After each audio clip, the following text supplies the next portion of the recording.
Hello viewers, this is another episode with Street Life Africa with Celine Eve. Today we are discussing the issues about unemployment, domestic violence, widows and widowers in Africa. We are here today with Barrister Michael Igbenedion.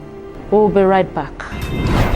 What advice will you give the government on how they can reduce unemployment in the country?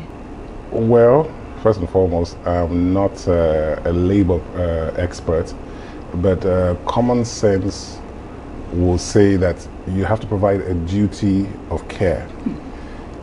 If you look at it, I think we're now climbing to like 33% unemployment rate, and that is simply untenable.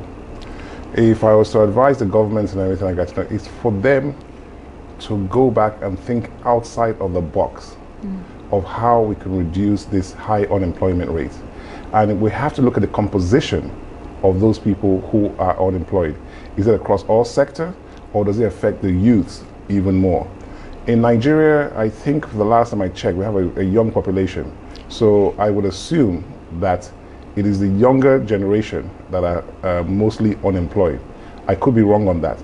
So what needs to be done is to look at it systematically. And also, there's nothing new under the sun. There's some nations who have been through this kind of deprivation and they managed to come out of it. What can we learn from those nations and adapt it to our own unique set of people in this country? There are many things that the government can do, a plethora of things. We just have to have the mind, the will to succeed in doing it. And also, you have to also look at it in a different perspective. The people who you're telling to come and promulgate help to the poor people, how many people around them are poor? Do they really understand unemployment? Sometimes you have to have gone through something to really comprehend it. So what we need to be able to do is, first and foremost, have people who really, really care about the populace, who care about Nigeria, and who cares about the problems and how to tackle the problems within Nigeria. Okay. Sir, how can this and the government reduce the case of domestic violence in Africa? This is a problem that is a bit alien to me, and it's sad. And I don't have the right adjectives to describe the disgust and what I feel about domestic violence. It is completely and utterly uncalled for. It happens. Nothing to write home about. It happens. And in terms of the government or whatever, we have to study the reasons why it is happening. We have to research it. We cannot have one fell swoop answers to the whole thing. Is it going to be education? Is it going to be other ideas that comes into fruition? But no matter what, there is no excuse for domestic violence. The psychological trauma, the physical traumas that people go through, that have experienced that, is unprecedented. It marks them for life. And for me, in every way, it is unfair. Yeah. And for domestic violence, if the government has to bring harsher laws to be able to put some of these people away that are metering that domestic violence. Yeah. Because I think part of it is that people are getting away with it. And it's uncalled for in this day and age. In 2021, there should be heavy repercussions to be able to put people off that this is not acceptable in any way, shape, or form. Domestic violence has become a disease. Seriously. And it's something that people just completely and utterly dismissed. You see, a lot of people that some of these things happen to, they just see it as it's happening outside. One day the chicken will come home to roost. One day the chicken will come home to roost.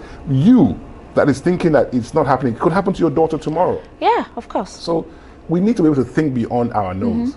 We need to be able to do things and have a duty of care towards one another.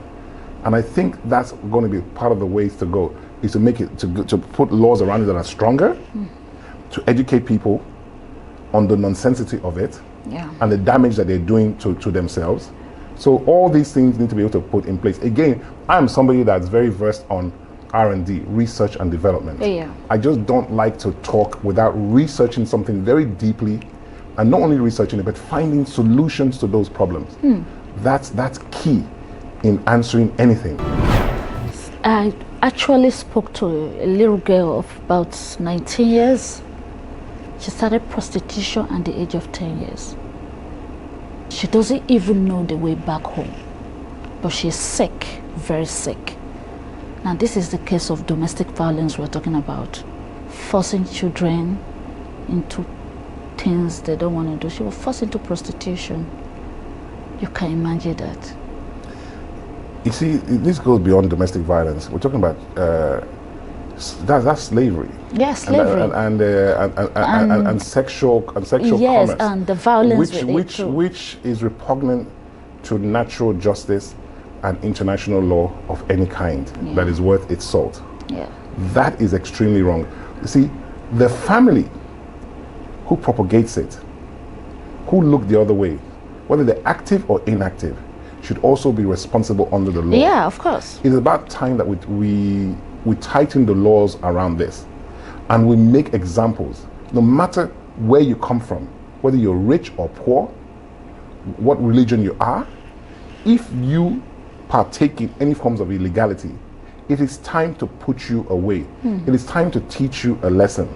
And you see, I've heard of these stories, and obviously being one that is well read, and also on in terms of the media, there are many of these sad and unfortunate stories, and it is really becoming a disease in society. No.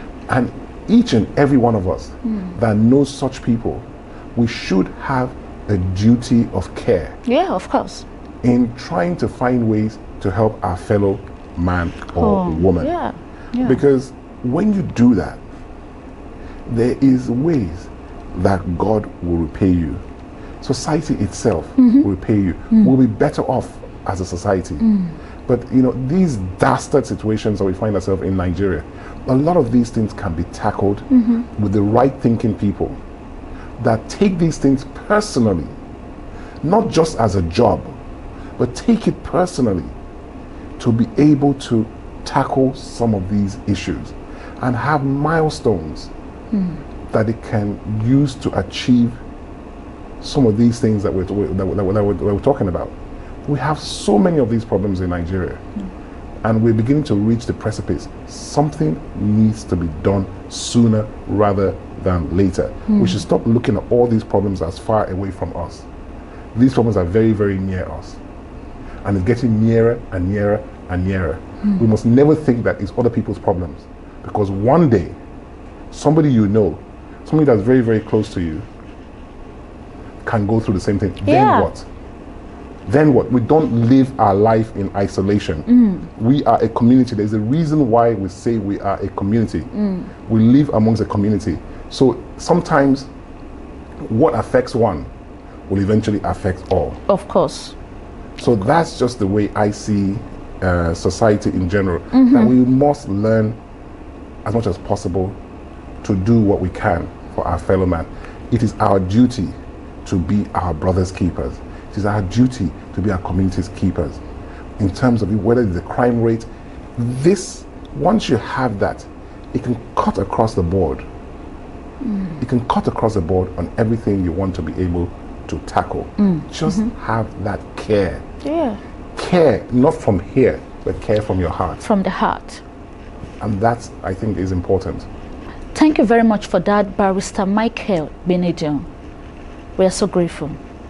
You're welcome, and I hope my conversation will be useful. Thank you. Thank you, sir. And you've heard it all. This is Street Life Africa with Selen Eve. Bye for now.